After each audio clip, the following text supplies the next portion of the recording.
Buenos días. Pero creo que ya se escucha. Sí. Tenemos que usar el micrófono, tengo entendido por la conexión. Buenos días. Le damos la bienvenida nuevamente a este evento. Es el segundo y el hoy entendido por la conexión. ¿Qué está pasando? Ya. Quizás hoy día sea la parte más interesante que nos regale del el ID de curso, la porque ayer se plantearon varios presupuestos de la teoría que avala la inflación, ¿cómo se llama? El inflation, en inglés. No quería hacer eso. Hoy día quizás es la parte más interesante, porque vamos a ver desde la perspectiva heterodoxa las críticas y las posibilidades. Entonces hoy día, como buena escuela plural que somos, vamos a tener la otra parte de la mesa. Thanks again for being here, Jan, and we hope to get the second part of the story, which can be much more interesting.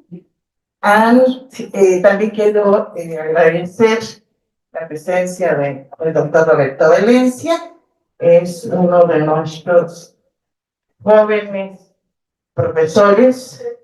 Él se especializa en economía monetaria y creo que es industrial, es profesor de tiempo completo de la Facultad de Economía y miembro del Sistema Nacional de Investigadores. Creo que es ampliamente conocido por toda la facultad. Gracias por estar aquí. Un poco la mecánica va a ser la misma que ayer. Le damos el micrófono al doctor Toporowski, él va a hacer su exposición, vayan anotando sus preguntas. También le damos la bienvenida a la gente que está en Zoom.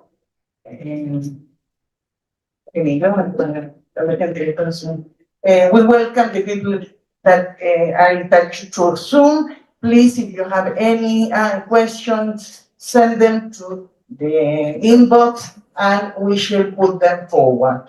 ¿Ok? Estando las cosas claras, le damos la bienvenida. Perdóname, sí.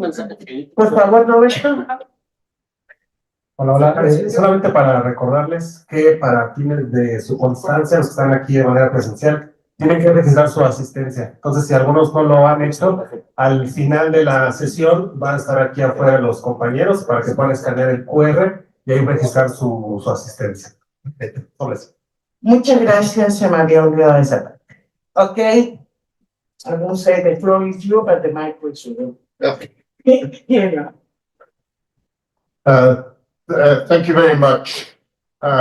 Yes, before I start, I would like to just express my thanks once more to Professor Noemi Levy for her kind invitation, to Professor Roberto Valencia for his kind introduction and assistance with organizing these lectures. Today I'm going to give the second of my lectures on inflation targeting.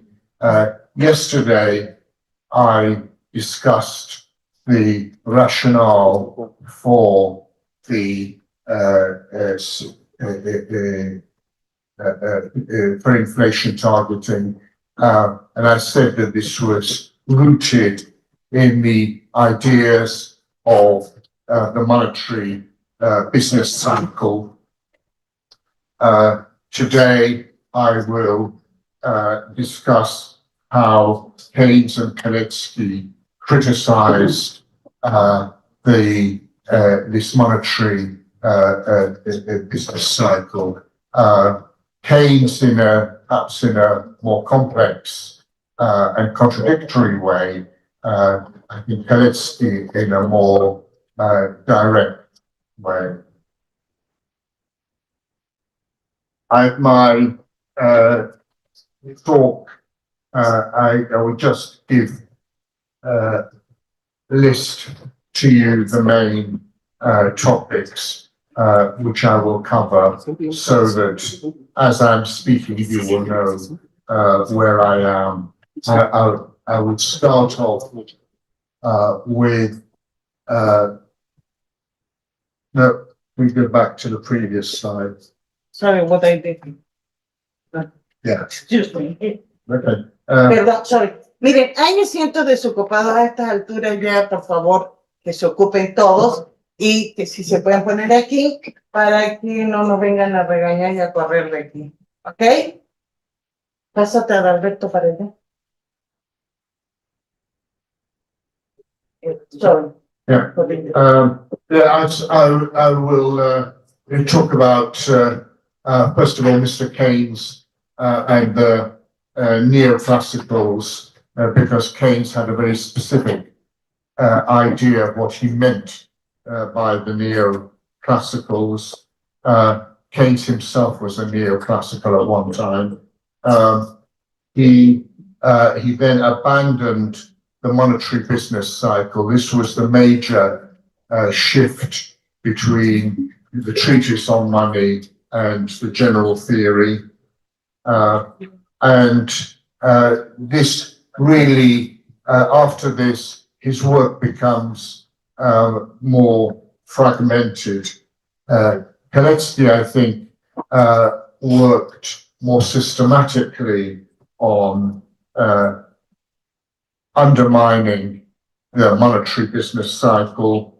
First of all, in a section of his original paper on the business cycle, a section on the money market in the business cycle, and then later on, after he became more aware of the discussions around the monetary business cycle, Kalecki proceeded, first of all, to criticize the analysis of the short-term rate of interest, and then the analysis of long-term rate of interest. That's important because it then undermines, to some extent, Kalecki's criticism. And then I will say a few words by way of conclusion. Okay, let's Keynes, or Mr. Keynes and the neoclassicals. Keynes, in his general theory, he used the term neoclassical, and it's very interesting that he used this term, and he explained, when he explained what he meant by it, it's not what most of us here in this room consider to be neoclassical, in other words, marginalist and so on. Those were the theories that Keynes called the classicals. The neoclassicals were different, and in his general theory, Keynes himself said that he had been a neoclassical at one time, and the neoclassical phase in Keynes was really around the time of the treatise on money. The treatise on money, which was, unlike the general theory, it's not put forward in equilibrium terms, but the treatise on money is put forward in terms of being a business cycle theory with a particular, with an emphasis on the analysis of money and monetary aggregate. This is why he refers to it as, this is why it's called the Treatise on Money. In this treatise, Keynes emphasized the importance of the long-term or the bond rate of interest, which he argued was governed by the short-term rate of interest that is fixed by the government. That's fixed by the central bank. The central bank, when it sets its policy rate and it makes that policy rate effective in the banking markets, in the interbank markets, in effect also influences the long-term rate of interest or the rate of interest or the yield on bonds. This is of particular importance because the bond rate of interest or the yield on bonds is determined not in the market where for loanable funds where people with savings meet people who need money or firms that need money for investment. Keynes rejected this kind of thinking. Keynes argued that this crucial rate of interest or the bond rate of interest at which firms could finance themselves in the bond market, this was not determined in a market between entrepreneurs who needed savings for the purposes of investment and savers who needed to find somewhere to place their savings, but it's governed in other words, it's not in a primary market for the issuing of new bonds. It's determined in the secondary market where bonds that have already been issued circulate, where financial investors buy and sell bonds. But he nevertheless argued that the central bank can control the long-term rate of interest through its operations to fix the short-term rate of interest and then through its open market operations, buying and selling bonds. In his analysis of the money supply, Keynes departed from very simple monetarist ideas because he argued that bank credit fluctuates with unstable velocity. Keynes distinguished between two types of money. One is the notes and coins, which is the basis of currency, and then bank deposits or credit, which is also used as means of payment. It's used as means of payment among firms, but it fluctuates with unstable velocity, essentially because of it's bank credit that is used as means of payment in the financial system. In other words, it's bank credit that fluctuates with unstable velocity. So, for example, if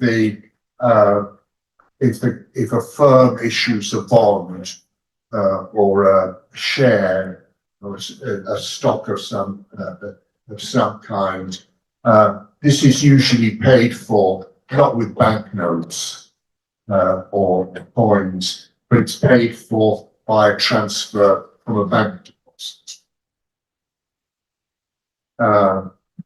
So this was his analysis of the money supply in the treatise on money. The business cycle is characterized by differences between aggregate saving and aggregate investment. In other words, saving is not equal to investment. The difference between them is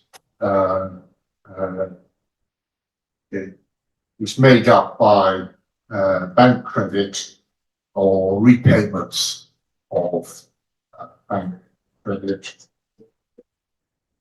And then Keynes introduced a rather interesting empirical observation that he called Gibson's paradox, and named after Gibson, an English statistician who studied economic aggregates and economic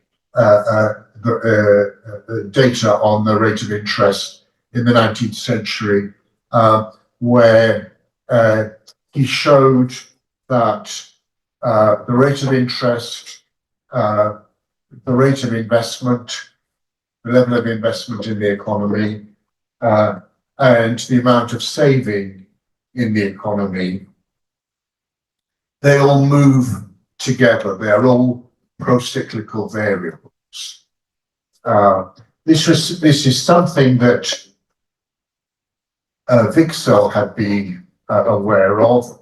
Vixel mentions this in Interest and Prices, but he associates it with the work of the political economist Thomas Tooke in the 1840s and 1850s. Thomas Tooke, whose work incidentally also influenced Marx. Tooke had noted this fact that interest, investment and saving and economic activity all move up and down with the business cycle. And why is this a paradox? Well, it's paradoxical because according to the neoclassical theory, what is commonly known as the neoclassical theory, if the rate of interest rises, then the level of investment is supposed to fall. If the why does this not happen? And it's this paradox that lies really at the background of Vixel's Vixel's business cycle theory, because his business cycle theory based around the difference between the money rate of interest and the natural rate of interest was an attempt to explain this paradox. Other kinds of explanations are, for example, the notion that it's not the rate of interest that is important for investment, but it's the real rate of interest. So this was put forward by Irving Fisher, and is the one that's commonly accepted today. But Gibson's paradox is important because it starts to undermine the monetary business cycle. And Keynes did this with in his general theory. I have to say that I'm giving a very partial view of Keynes's treatise on money. I'm looking at the part which deals with the monetary business cycle rather than his fundamental equations and so on, which he rejected later anyway. With the general theory, in the course of writing this, Keynes started making drafts of this, and he would send these drafts to his two fellow students of Marshall, Ralph Hawtrey and Dennis Robertson, both of them monetary economists, Hawtrey in particular, a pioneer of the monetary business cycle. But at some point, you can see the correspondence between them. Keynes broke off the discussion. All of them were talking about the monetary business cycle, but they were defining it in different ways. And Keynes realized something fundamentally different. It came to a different conclusion from them, and that is, and this is the starting point of a different kind of analysis, be that saving has to equal investment. When I say saving, I mean saving that is different from savings in general. Savings is a stock, the total amount of savings in the economy. Saving is a flow, it's the amount of income that is not spent on consumption. And if you look at, if you work through the national income identity between income and expenditure, it's you quickly come to the conclusion that saving always has to be equal to investment. And in his general theory, Keynes put forward a different view, came to a different conclusion from the monetary business cycle. He came to the conclusion that in the monetary business cycle, output and employment is determined by real factors. It's determined by the availability of resources, so that general equilibrium is at full employment of all resources. And if you go beyond, if there are fluctuations in output and employment, they are caused by changes in the real wage rate.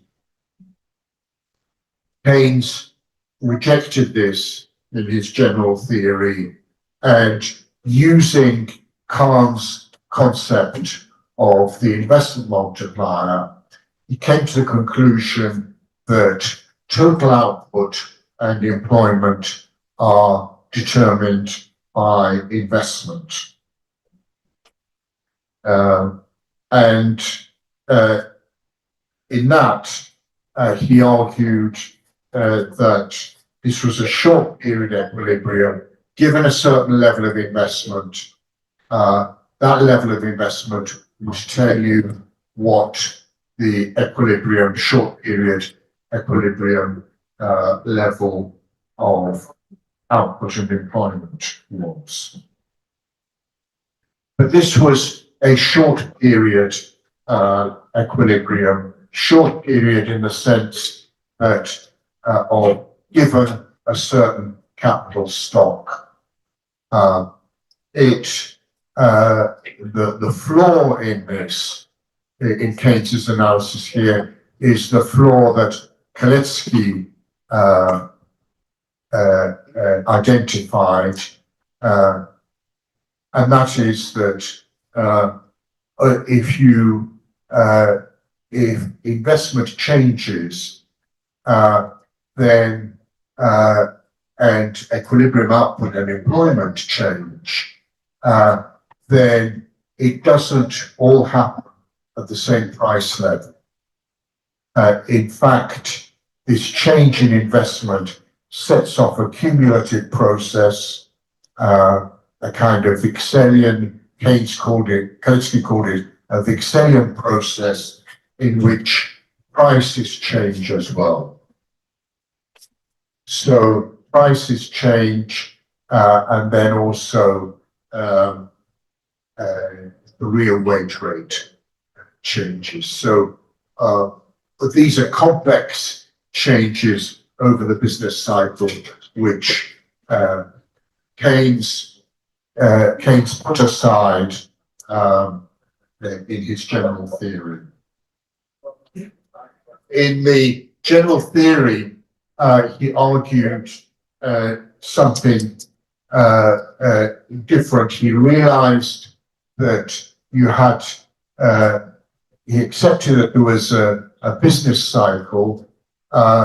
He attributed the business cycle to animal spirits or expectations and uncertainty.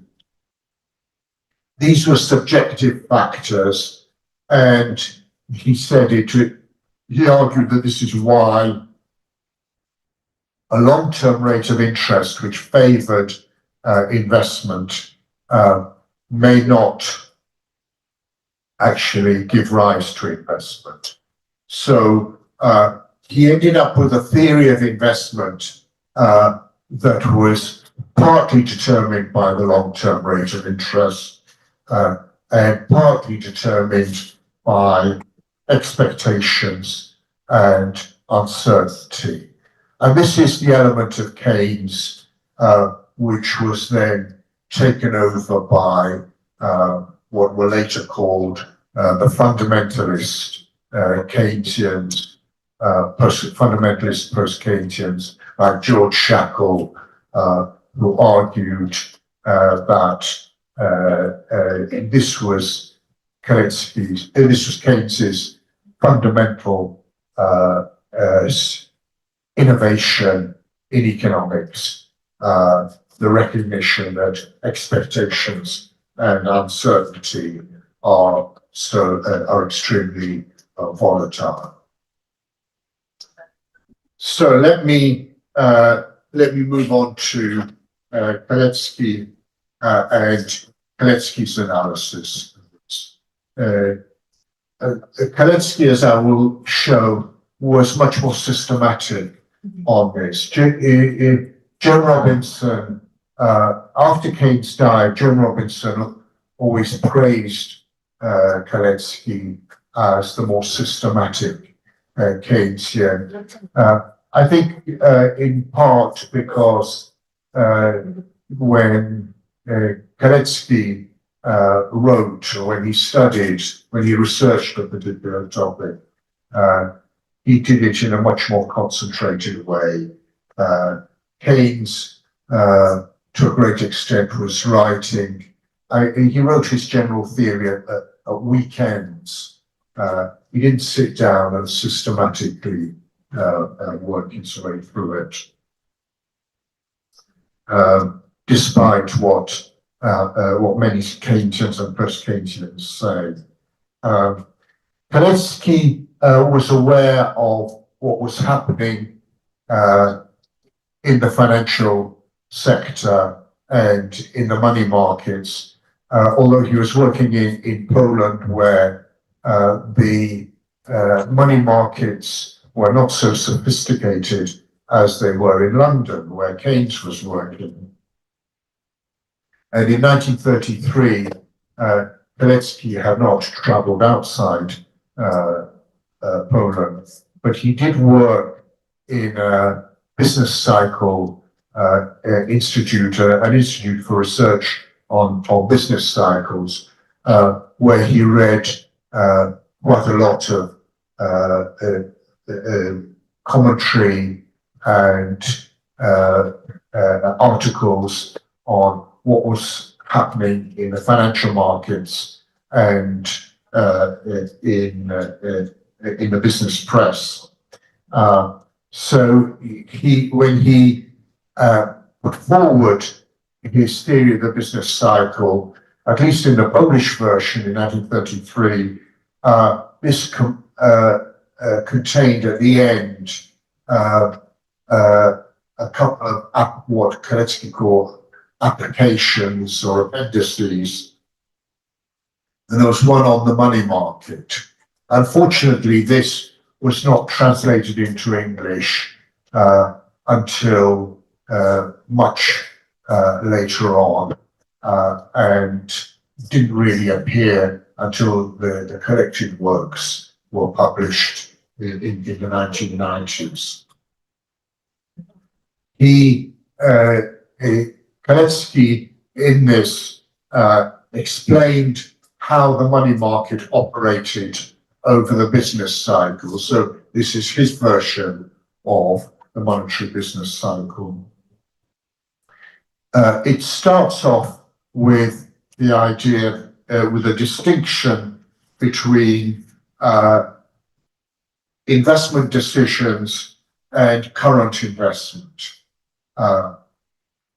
Current investment is the expenditure on fixed capital investment that is currently taking place. Kalecki distinguished this from investment decisions because he argued that if you're interested in knowing what is current investment and what will happen to investment, you have to study investment decisions and how these are made and why these are made. Because if you just look at what current investment is, current investment is the outcome of previous investment decisions, and there are long lags, and these lags do affect the money market. This is fundamentally different to the tradition of Keynes from Alfred Marshall, where investment takes place instantaneously. If there's a certain level of investment in this period, if it's different in the next period, it's planned and takes place instantaneously for the next period. According to Kalecki, what happens is that when investment decisions are made, decisions to invest in particular plant and machinery,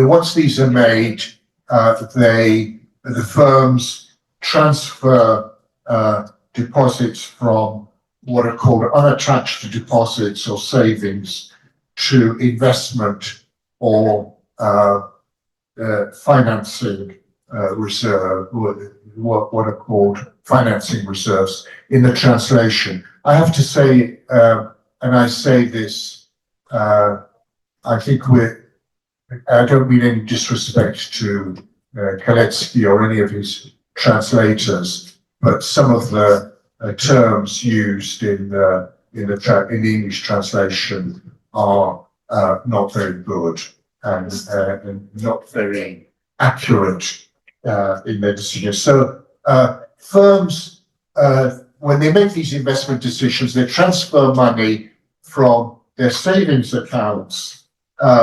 which are liquid, where they can take money out, giving a certain period of notice, but they are interest-bearing accounts, to investment reserves, in other words, the current accounts that are used to pay for investment. And these payments, as these payments are made for the plant and machinery, these put the bank deposits into circulation. So the plant and machinery is ordered, it's paid for, and the bank deposit goes into circulation. And so that, and this is what happens over the business cycle. During the rising half of the cycle, the accounts of the investment reserves and money in circulation increase at the expense of unattached deposits. So there's an increase in money in current accounts, in payment accounts, and then that money is taken from savings accounts. In the second half of the cycle, during the recession, the opposite transfer. The money is transferred from the accounts, from the current accounts, from payment accounts, back to the savings accounts. So in this sense, it's a kind of liquidity preference. The firms start to accumulate more savings accounts. And this is the intriguing conclusion that the overall, the total of the accounts in the consolidated balance sheet of the banking system stays the same.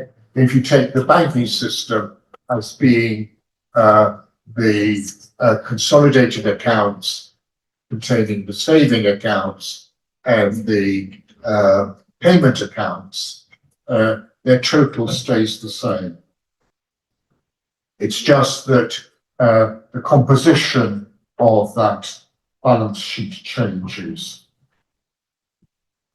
And here is an interesting observation, very typical of Kalecki, lost somewhere in his narrative, is this observation that changes in the rate of interest are determined by the mechanism of the business cycle rather than determining it.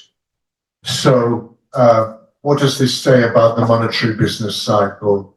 It says that actually the monetary business cycle is endogenous to the actual business cycle. More than this, credit spent on investment finds its way back to the money market through profits. This is again something that comes from a separate section in the main part of the business cycle analysis, the theory of profits, that says that when the amount of money spent on investment then appears as comes back to capitalists as profits. It comes back to their accounts as profit, into their payment accounts, and from which they then move it into the savings accounts. This is why you find a comment which subsequently appears in all the versions of the business cycle theory, that essentially investment finances itself. A point which I think Keynes would have understood, and I think Keynes did understand. Actually, Joan Robinson had a great deal of difficulty understanding. A lot of their correspondence is around this idea. Let me move now on to Kalecki and the short-term rate of interest. This emerges later on. It's in Kalecki's work, 1942. Kalecki is working and commenting on war finance. He's still taking forward the same fundamental ideas from this concept of the money market, but he argues that there is an inverse relationship between the short-term rate of interest and the velocity of circulation of bank deposits. Why? And here we come back to this idea that investment decisions involve an actual investment, involve transfers from savings accounts to payment accounts. What Kalecki had in mind when talking about the velocity of circulation of bank deposits, he meant the velocity of circulation of bank deposits between savings accounts and the payment accounts. Or if you like, between payment accounts and short-term savings, holdings of bills, or what you find in quite a lot in America, in the United States, money market funds, where money market funds expand when interest rates are high, they decrease when interest rates are low. It's an interesting idea which I know Malcolm Sawyer, who will be speaking on Monday, in his article on Kalecki's monetary theory, he associates this with the a theory of demand for money by Baumol, where Baumol forward this idea that the velocity of circulation of money is inversely related to the rate of interest. I have to emphasize that the velocity of circulation that Baumol was writing about is different to the velocity of circulation that Kalecki was writing about. Because Baumol's velocity of circulation is the velocity of circulation of money through the economy, and not through and not just between payment accounts and savings accounts. There's I could give a very nice example of this during the COVID episode. One of the peculiarities of the COVID, it was a tragic episode, but from the point of view of what was happening in the money markets, it's a very, very interesting episode because you had a confirmation, essentially, of Kalecki's idea, because during the COVID period, interest rates went down virtually to zero. Households accumulated incomes, very often which they couldn't spend because people couldn't go to restaurants, you couldn't travel. So hospitality and travel were, the expenditure on that was heavily reduced. And sure enough, what you had was exactly what Kalecki predicted, that at zero rates of interest, there's no reason to hold money in a savings account because you weren't going to make money on it anyway. There was a huge increase in the amount of money in payment accounts, in payment deposit accounts. And then after a while, something interesting happened, that there was a decrease, quite an unusually sharp decrease in household unsecured borrowing. Now, household unsecured borrowing is essentially credit card borrowing. After a while, households just started paying off their credit card bills. Why? Because they knew, householders know, those who have a credit card debt know this is the most expensive kind of debt. So this is worth, I think this, again, is something that's worth following up.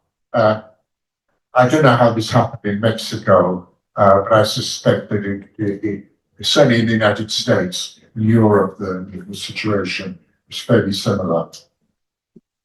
Okay, let me move on to the long-term rate of interest.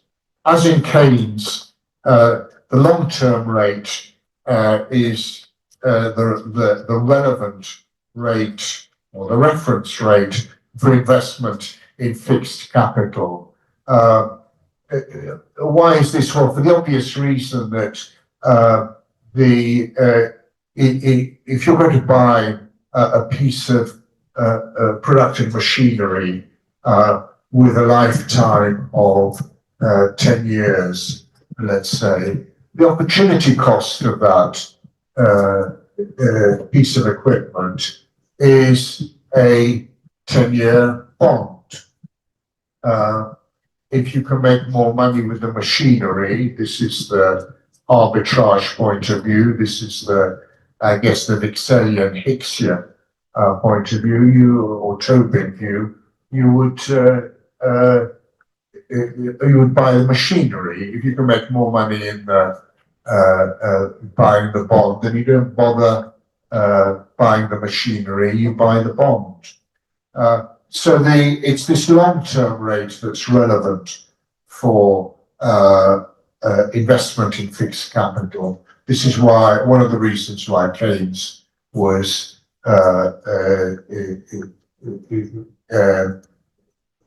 departing from the monetary business cycle in saying that it's the long-term rate that counts, not the short-term rate.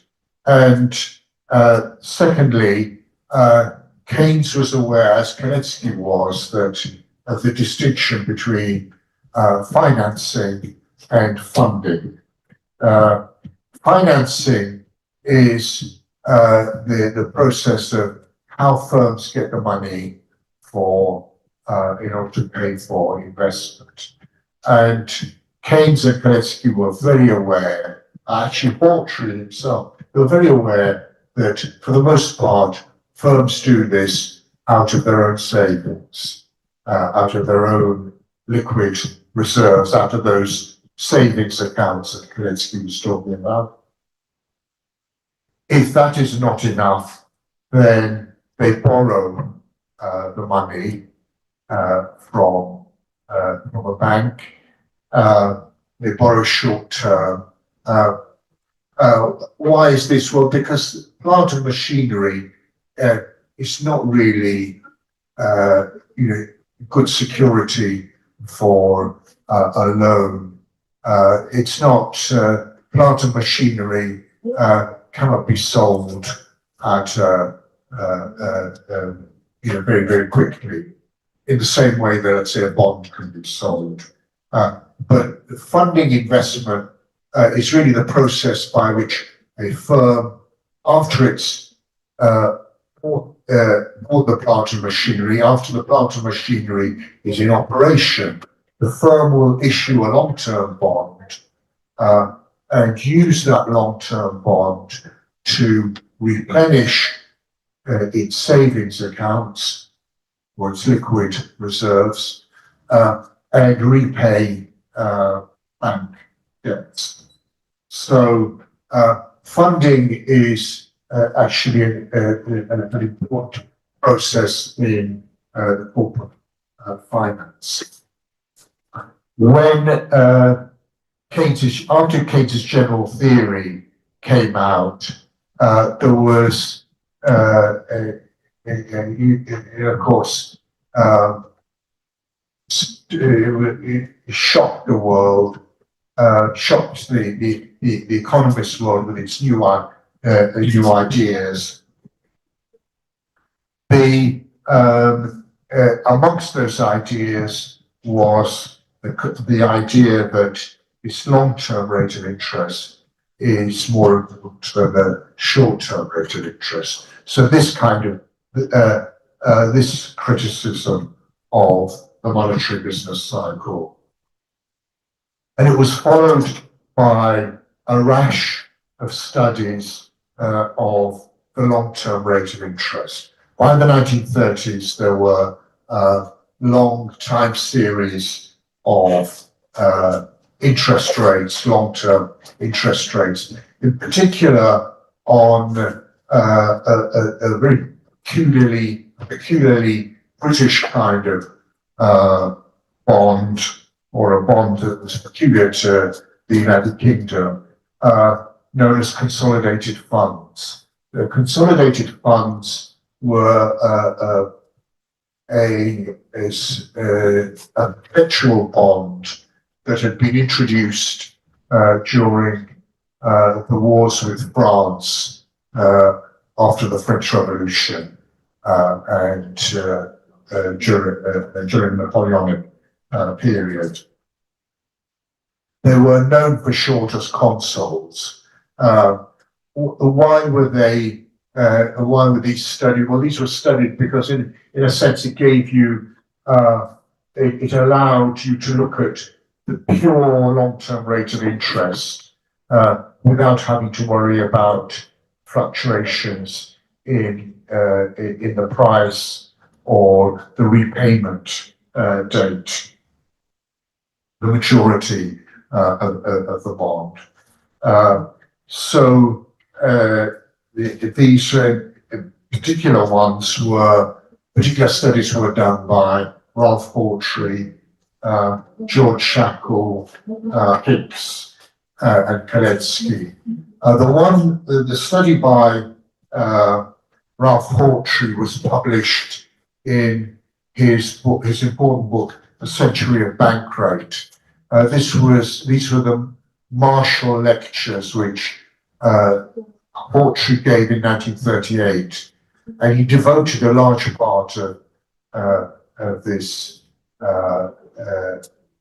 Marshall lectures to a critique of Keynes's general theory. Quite an interesting one, because it's one that if you look at as Keynesian literature, this is largely never mentioned. You know, Hawtrey appears in the Keynesian literature as being the villain who argued for lower wages throughout the 1930s, even when workers were starving and homeless.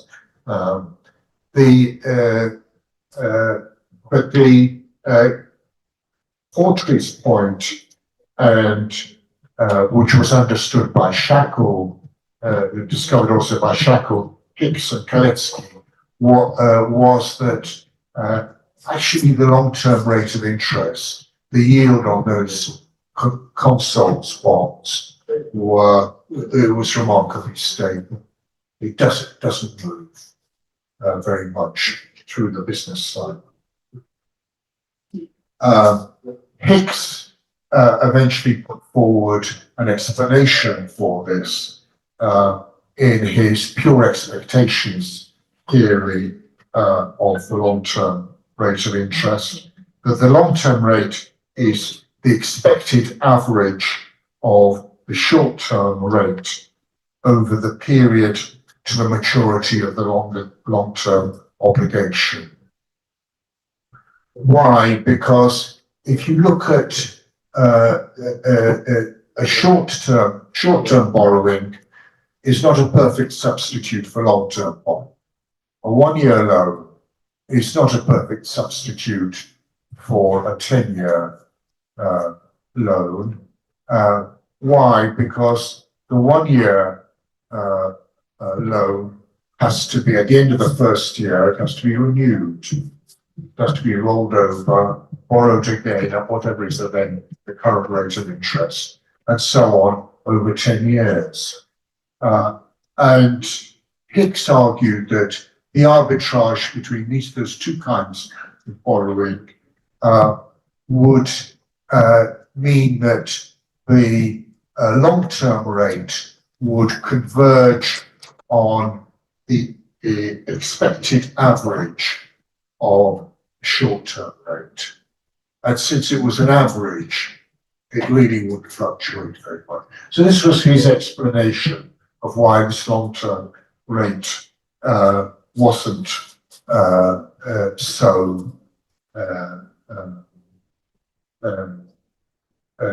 it didn't move very much. Kalecki said that, however, there was argued that there was in fact one difference, and that is that if you lend money for a long term, for a 10-year period, you have the possibility of risk. So you have to add a margin for risk. Nevertheless, you have a problem that the long-term rate is more stable, and it really undermines Keynes's idea that the long-term rate determines the level of investment. And to some extent, this is why Keynes then has to introduce this concept of uncertainty to explain why the long-term rate doesn't, even if it's more stable, doesn't give you a stable rate of investment over a longer period. So you then have this. This is the beginning of this narrative that of instability in expectations. And I'm always amused when I hear discussions about how investment is held back because of uncertainty. That we have, for example, with the political changes in the United States, we have more uncertainty than ever before, and to which I am always inclined to ask, how do you know it's more? Have you measured it? How would you measure uncertainty? So it's difficult. Kalecki actually took the conclusion from this much more forcefully, and said in 1954 he gave his opinion on this Keynesian view. Some authors have attributed to the rate of interest an important role among the forces underlying economic fluctuations. The long-term rate that is relevant to the determination of investment does not show marked cyclical fluctuations, so it cannot be considered an important element in the mechanism of the business cycle. Okay, so this puts aside the long-term rate of interest. You already put aside the short-term rate of interest. Kalecki also had some ideas on monetary control. This was something that he was especially concerned about, or monetary economists were especially concerned during the Second World War, because during the Second World War there was over full employment. There was potential for huge inflation, and a great potential, given the levels of government expenditure, given the size of the fiscal deficit, the possibility of a loss of control over the money markets and the financial system. Kalecki in 1942 recommended Operation Twist, what's nowadays called Operation Twist among central bankers to control the long-term rate of interest on government bonds. This is a kind of monetary operation which the US government had done in 1935, or the Federal Reserve had done in 1935, and was subsequently used in wartime and after the war, most recently used by the US government during the COVID period. How does this work? What's the function of it? The purpose of this is to control the long-term rate of interest on government bonds. If the government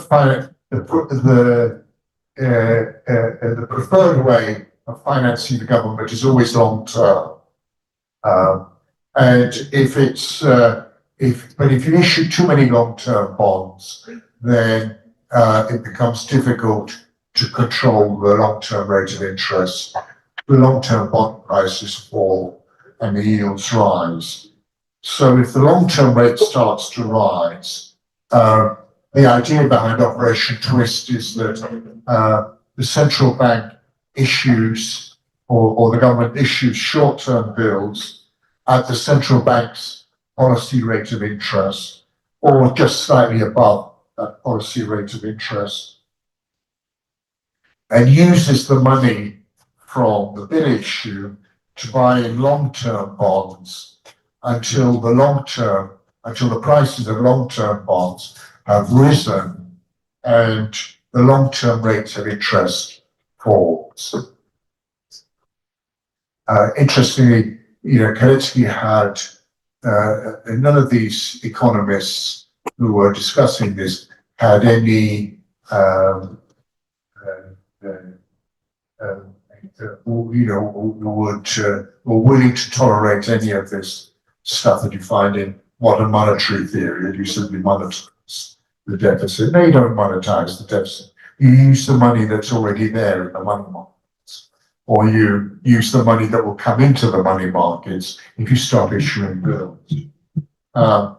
The whole process is helped by the fact that long-term bonds are usually held by insurance companies and pension funds, and their holdings of these bonds is inelastic. In other words, their holdings of these bonds are determined by their liabilities, by the liabilities of pension funds and insurance companies, and therefore, if the price of these bonds, if the central bank or the government starts buying in long-term bonds, more of these bond supply will not increase. Existing holders will not sell much more of these bonds, so the price will rise fairly quickly. And when the long-term rate reaches the target rate, new bonds can be issued, and the money from that can be used to pay off the short-term bills. It's a rather neat way of controlling the long-term rate of interest. It certainly allowed the US and the UK governments to keep interest rates stable despite massive borrowing during the war. Okay, let me come to my conclusion.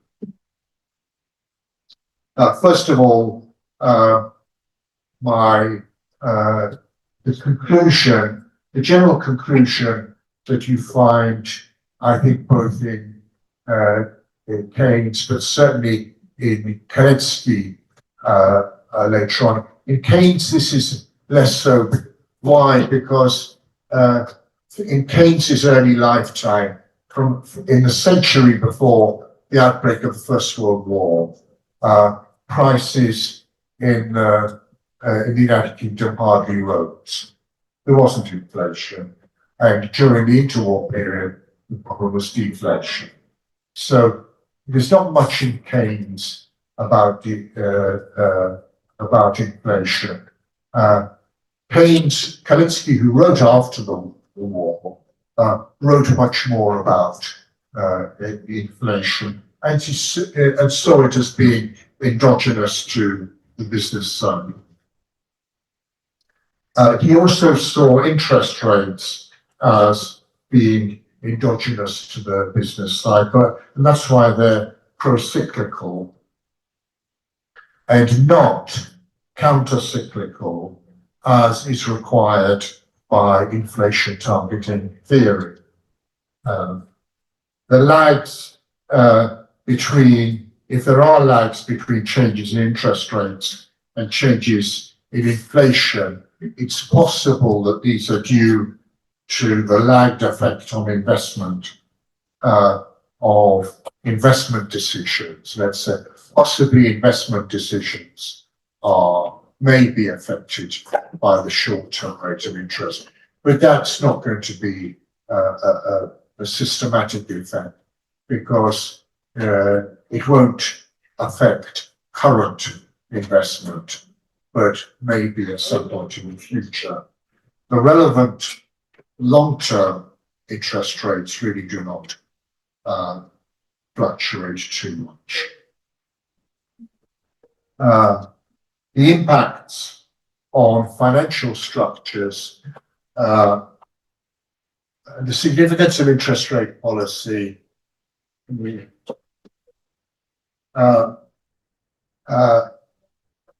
is really on financial structures, on debt structures in the economy, rather than the real economy or inflation. In particular, at the short end of the maturity spectrum. In other words, the difference between deposits in payments account, which is M1, the monetary aggregate that's commonly known, let's say in the United States and in the UK as M1, and deposits in all bank accounts, which would be M3 or M4. Active monetary policy has little impact on the relevant long-term rate of interest, which tends to be much more stable. Even today, it's much more stable. If you look at the most recent studies of the impact of the rate of interest on investment, for example, by Roma, they show that there's not much impact. And in other words, investment and inflation are caused by other factors. And I would say, in particular in developing countries and emerging markets, monetary policy does not really control the exchange rate.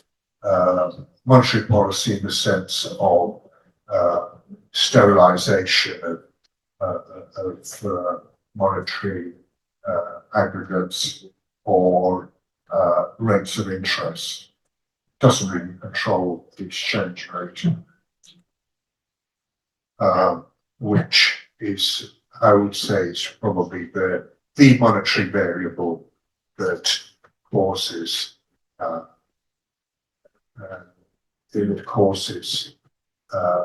inflation, that's associated with inflation in the developing country. So where are we left with? We're left with a kind of ineffective monetary policy which follows the business cycle. And I would end with the quotation that ends my book on Kalecki's monetary theory, interest on capital. A quotation from really a third-rate novel. Piero Bonfiglioli was an Italian who lived in England, lived in Oxford.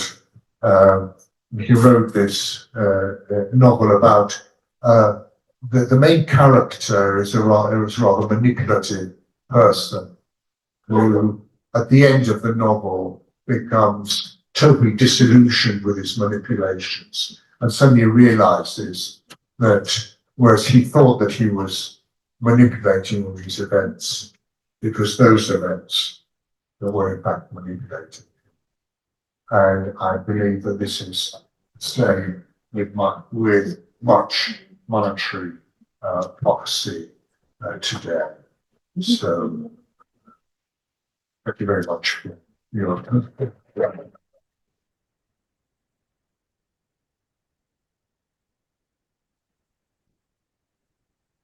Hacemos una buena discusión con el Banco de México. Bueno, aviso que tenemos otra sala ya arriba, que habían muchas personas todavía esperando, les pedimos una disculpa, no nos pudimos mover hacia abajo. Antes de darle la palabra al doctor Valencia, quisiera agradecerle, él fue el que tradujo la presentación del doctor Toporowski, y sin más le damos la palabra a él para que haga los comentarios pertinentes. Roberto Valencia will do now the comments, and we want to thank him for the translation that he made of your PowerPoint. Okay, thank you, Professor Levy, and thank you, Professor Toporowski, for your exposition. It was very interesting, and thank you to Gandhi who did the translate. Thank you. Okay.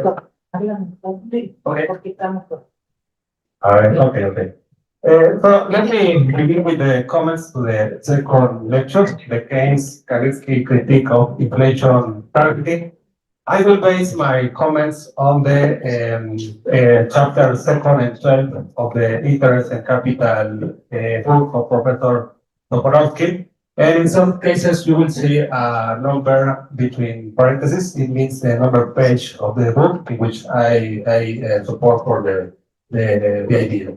In the next slide, let me begin. In 1930s, there was a debate about the connection between interest rate and credit as a terminal of the cycle. And in this story, Mixel is an important actor because, as we studied yesterday, he was the creator of the concept natural interest rate. And that concept was very important in the past, but maybe it's more important today, because it is the heart of the inflation targeting theory. According to the defenders of that theory, if central bank is able to achieve that natural rate, it is able to achieve an inflation target.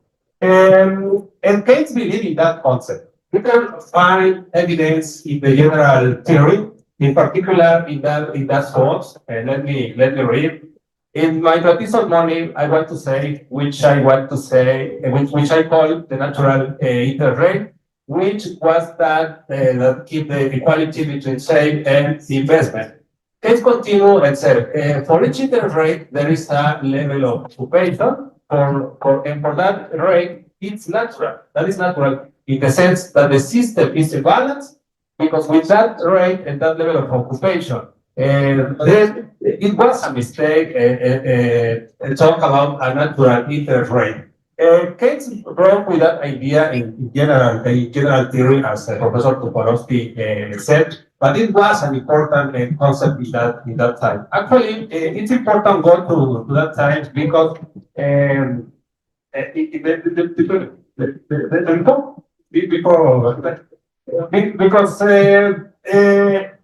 they were living the effects of 1999 crisis, and part of the debate was about what was better policy for help with the problems, the fiscal or monetary policy. And in that context, a congress was hosted in Chicago University with important economists as Keynes, as Simons, Douglas, and another more for Chicago School.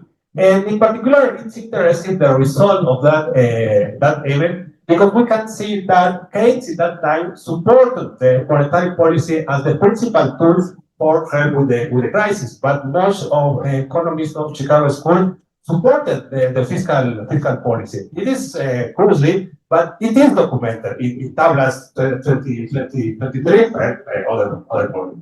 And what did Kalecki say about it? As Professor said in his book, Kalecki was influenced for that ideas, and he wrote in 1949 with the connection between interest rate and investment. And particularly in Kalecki, the transfer effect was from short-run interest rate to long-run, and finally to investment. But with that, the most important is the long run.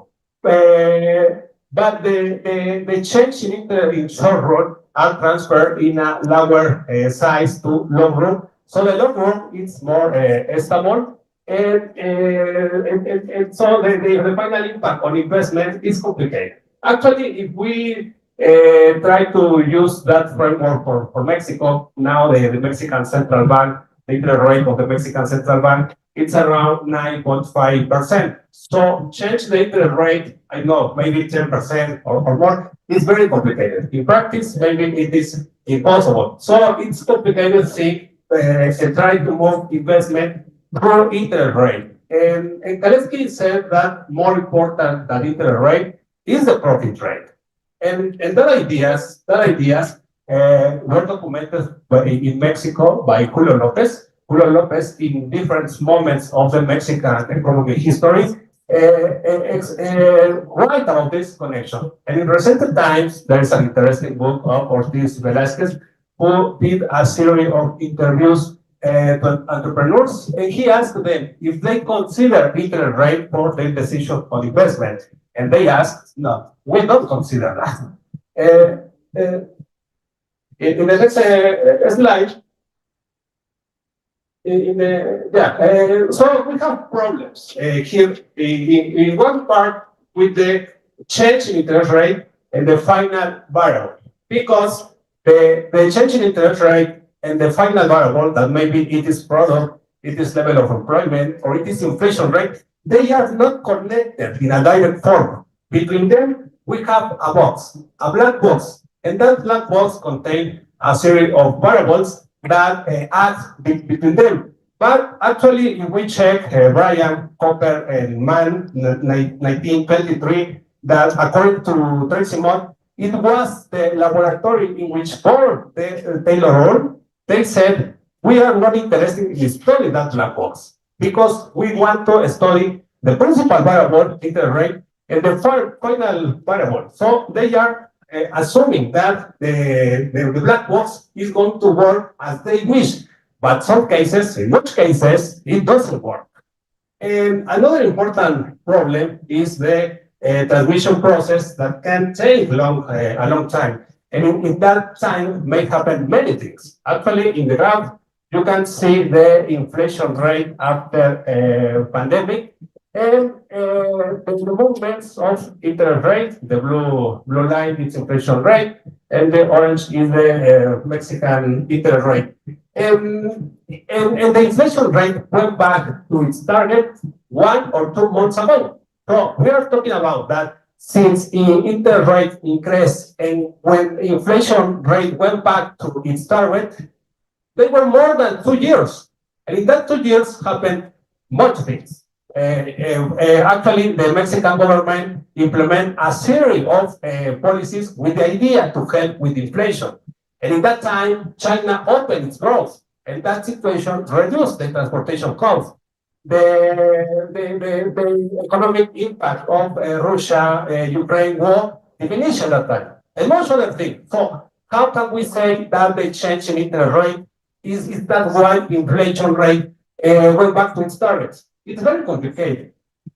In the next slide, we have problems with that black box, and in a Kaleckian framework, we can explain it because according to Kalecki, companies, we can do 2 groups of companies, small companies and big companies. Usually small companies want to credit, but usually banks, those want to give credit them, because for them, small companies are risky than big companies. And big companies, usually, they don't want credit, but banks want to give credit them. So we have a problems with the behavior here, and it is a problem that, according to the professor, is that it is not a macroeconomic problem. It is a microeconomic problem, but in particular, a corporative finance problem. And actually, in Valencia 2024, in this book, we try to document the problem with the black box, and we have a series of graphs with the data to support that is the situation. Here we have the interest rate. In the bottom, you can see the interest rate of the central bank. In the middle, it is the interest rate for big companies, and at the end, we have the interest rate for small and medium companies. Because in Mexico, we can do three groups. Actually, I think in general, the world, we can do this. We have microeconomic companies, small and medium, and big companies. And you can see that the monetary policy is very similar to that cost that big companies pay. And we have a great spread with the other one. But if we check the next graph for the micro companies, we have an important problem. The first point is the rate that we are talking about now, around 50%. And the bottom line is the central bank interest rate, and at the top it is the cost for micro companies. And they are not similar. So the monetary policy maybe is not the principal determinant for the financial cost. So the financial cost that micro companies pay is determined for other reasons, not for monetary policy. And in the next one, here is another important data. It's the credit used for investment and balance sheet restructuring, in particular in 2020. Because in that time, the interest rate was very, very small, with the idea to increase investment. But in the black bar, we have the investment. In the gray, we have the balance sheet restructure. And you can see that in most of the cases, the investment, or not investment, the companies use credit for change balance sheet. So if the impact on investment it doesn't happen. So actually, we have here that idea of Kalecki. The interest rate is not important. It's more important the profit rate, because in that time, the profit rate was very low. And finally, in the conclusion, maybe in the new consensus on macroeconomic, maybe they did a series of theoretical mistakes. And one of them is that they give a series of properties to interest rate that it doesn't have a principle for the black box. And I think another important point is that they assume that agents will behave as they wish. But as we have seen in different moments, and as Professor Toporowski have tell us, it usually doesn't happen. Thank you very much, Roberto.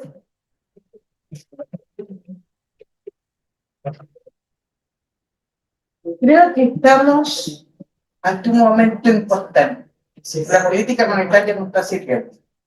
Sabemos que lo fundamental es el manejo a través de las hojas de balance. Es decir, la política monetaria sí está sirviendo, pero no para lo que dice. Esto es una parte importante, porque no vayamos a salir diciendo es que a la goma la política monetaria.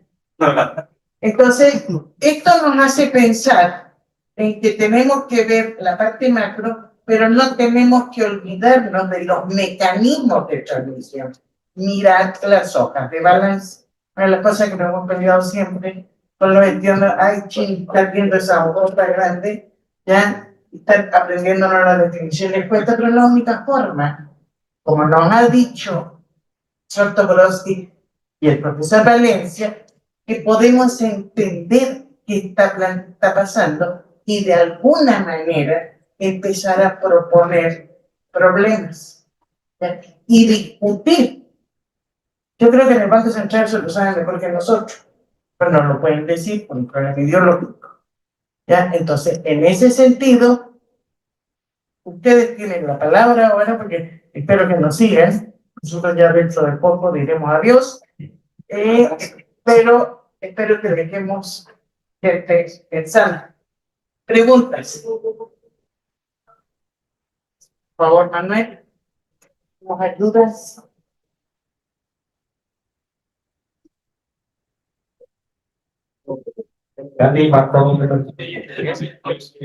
Perdón, pensé que te iban a dar el... ¿Me ayuda, por favor? Sí, es que sí estaba... Okay. Well, thank you very much both. It was a very nice presentation, very complimentary one to the other. Professor Toporowski, I have a question. I was reading the first part of the collected works on the business cycle theory. A question came to my mind now that you mention it. Kalecki presents a order and delivery theory of investment, which depends on machinery. Do you think that assumption still holds in the sense that we have, I know the idea is more like present how as investment this determine present investment decisions. However, I don't know if the mechanism that Kalecki presents there on the time that it takes to actually produce the machinery and get still holds. I had that question in mind. And second clarification, I didn't get quite well what was the stance, if there was like a definite answer from Kalecki to the long-term, the determination of the long-term interest rate. If there was like a settled theory that we can take as defined by Kalecki, I mean, he changed a lot. He quite modified many times his investment theory. So I don't know if the same happened with the long-term interest theories. Yeah, those were my questions. ¿Hay alguien más que quiera hacer una pregunta, por favor? Compañero de Yacha, ¿te puedes presentar?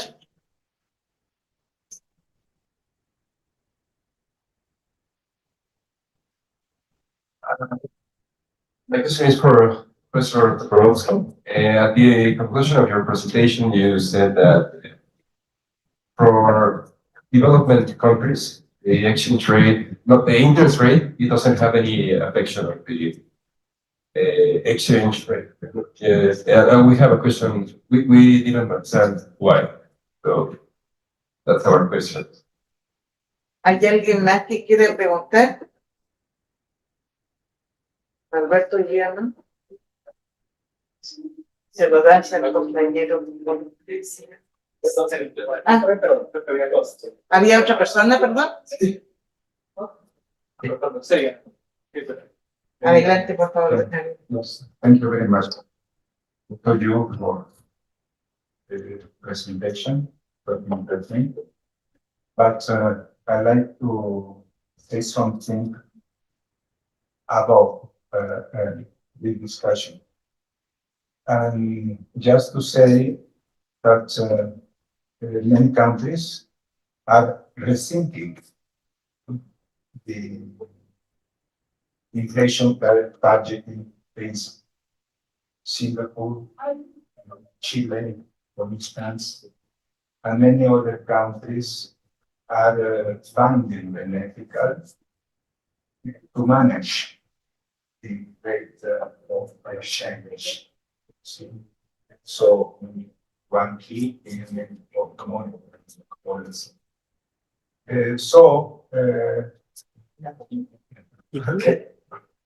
Acórtala porque hay varios más.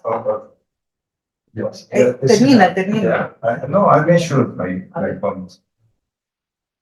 ¿Hay algo más? Adalberto. Sí.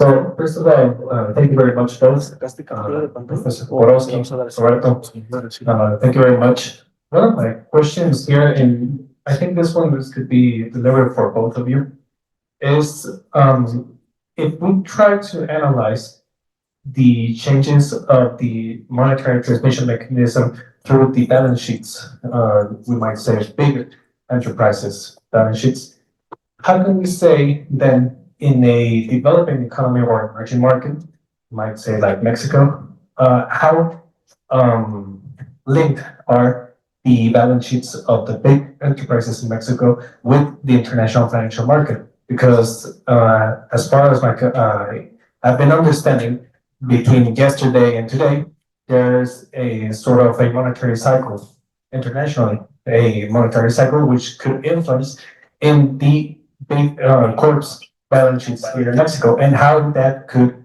modify some behaviors in the Mexican economy, such as investment, consumption, etc. That's it. Thank you.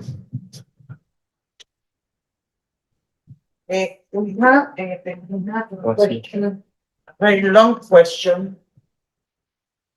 In the No, son tres preguntas. del mismo. Sí, del mismo. Well, three questions, three issues, like one, ¿sabe quién es?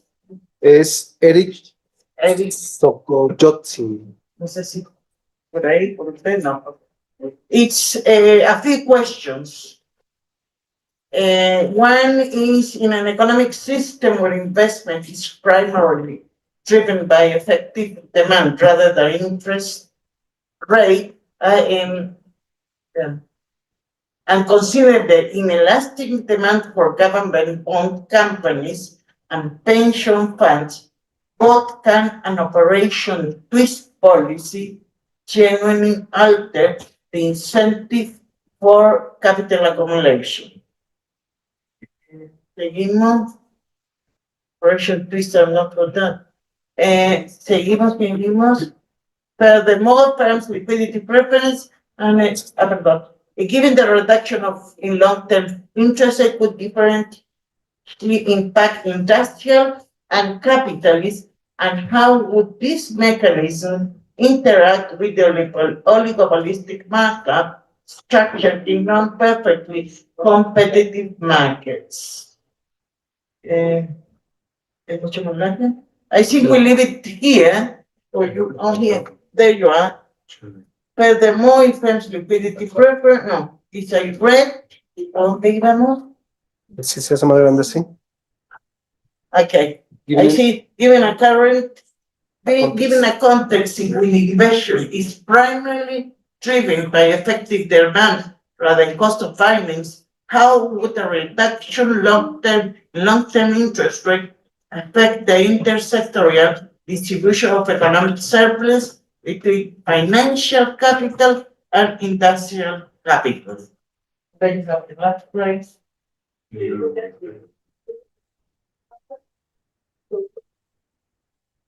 Querían hacer la pregunta mejor. Okay, so we give the microphone now to Professor Toporowski for him to answer the questions and perhaps the comments of Dr. Kalecki.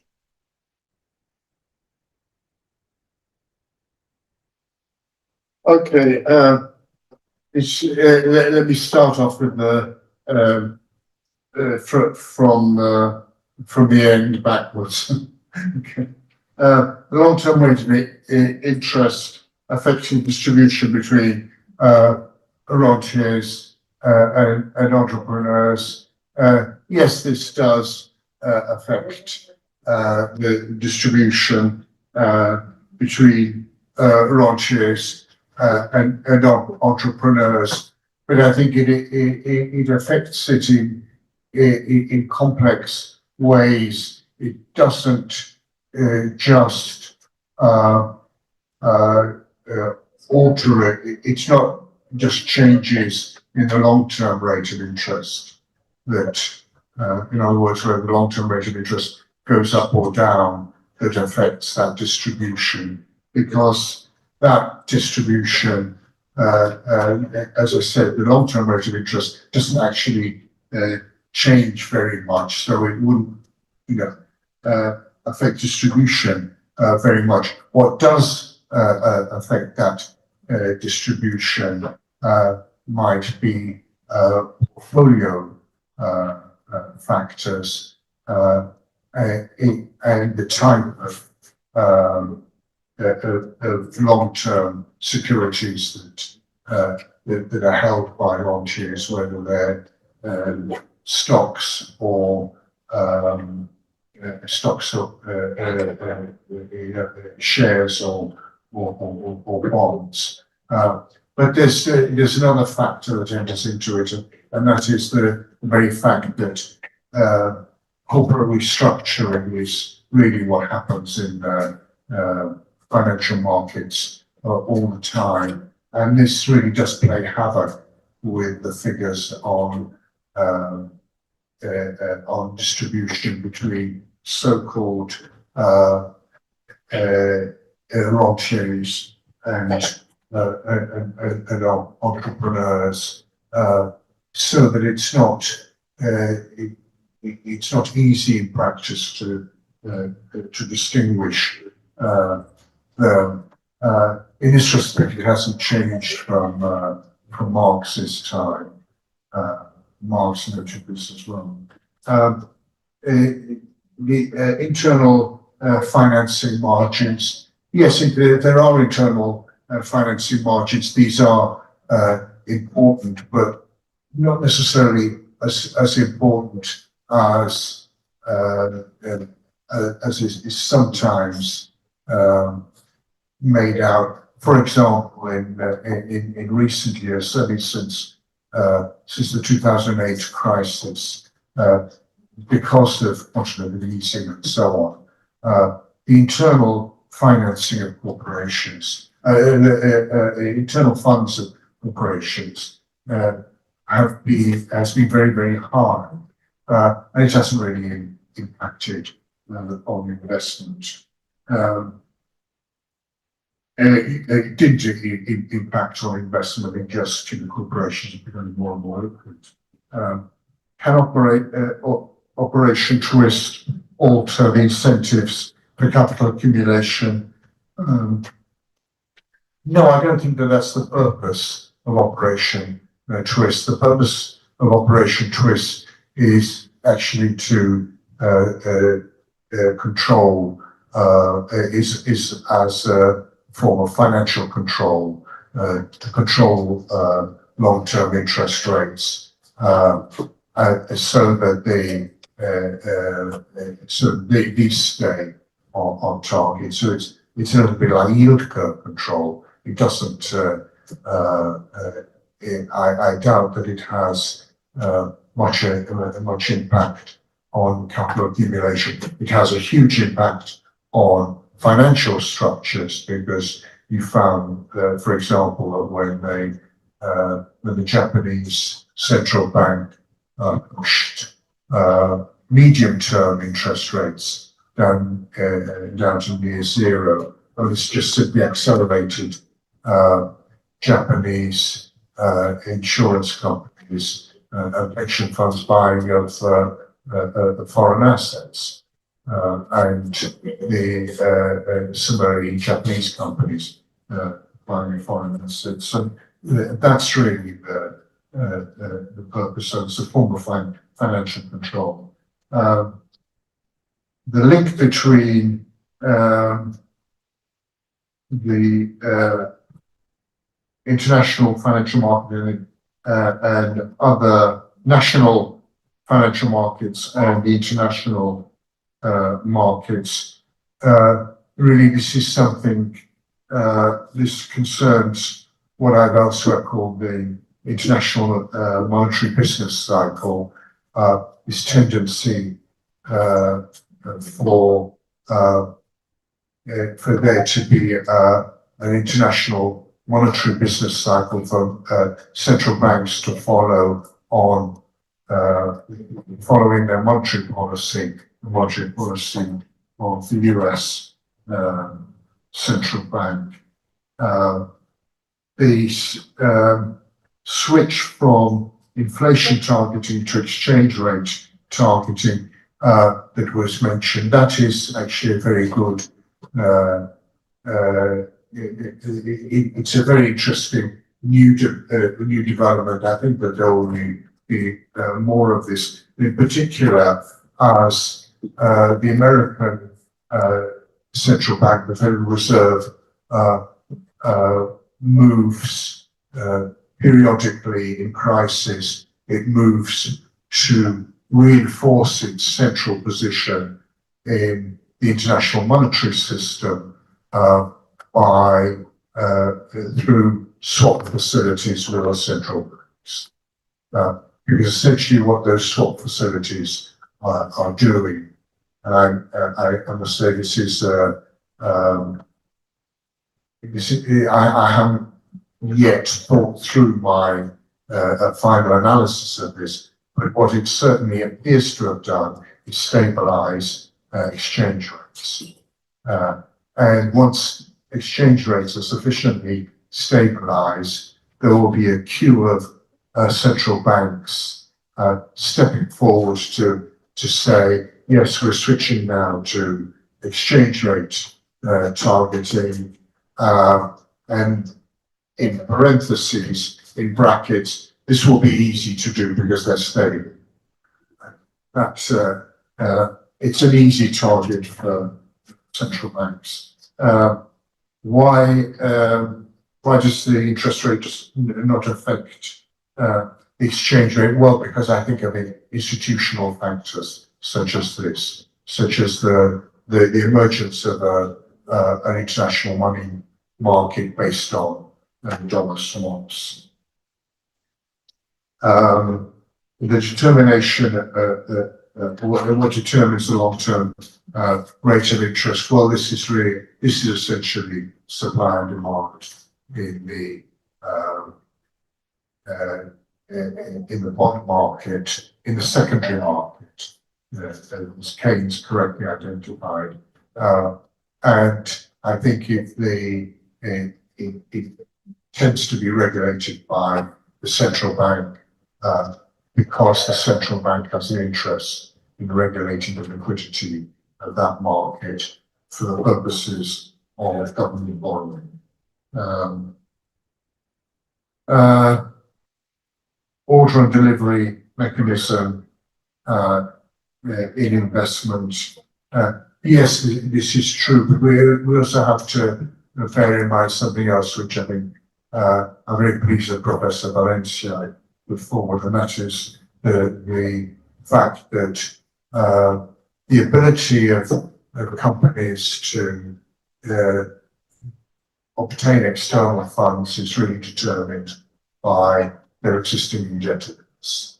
This is Kalecki's principle of increasing risk. It's something I should have perhaps paid more attention to in my lecture. I'm very delighted that Professor Valencia mentioned it, because it is a factor, and it means that the level of indebtedness is maybe a more factor in the ability to invest than the actual rate of interest.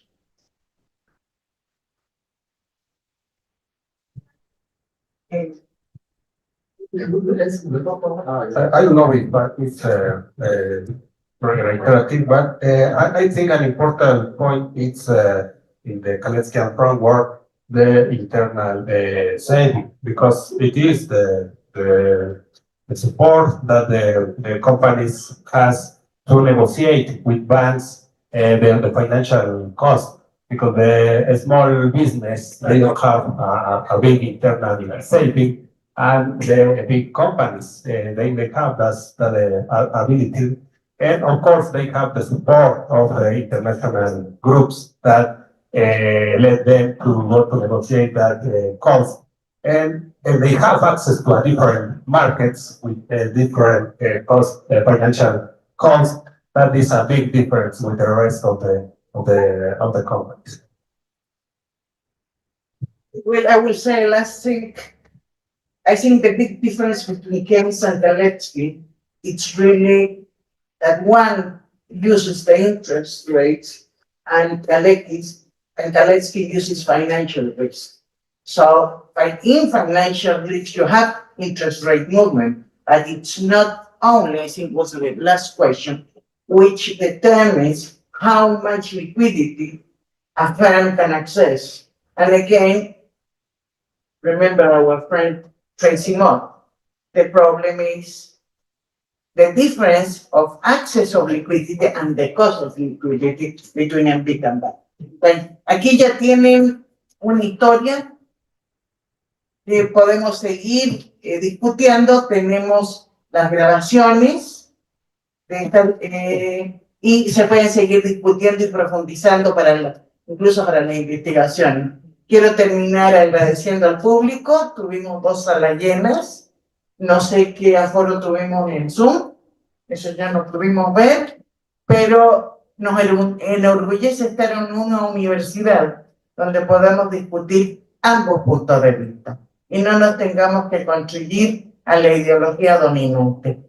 Eso da gusto, eso adelanta el pensamiento económico y permite hacer mejores políticas económicas. Enhorabuena para todos. Gracias.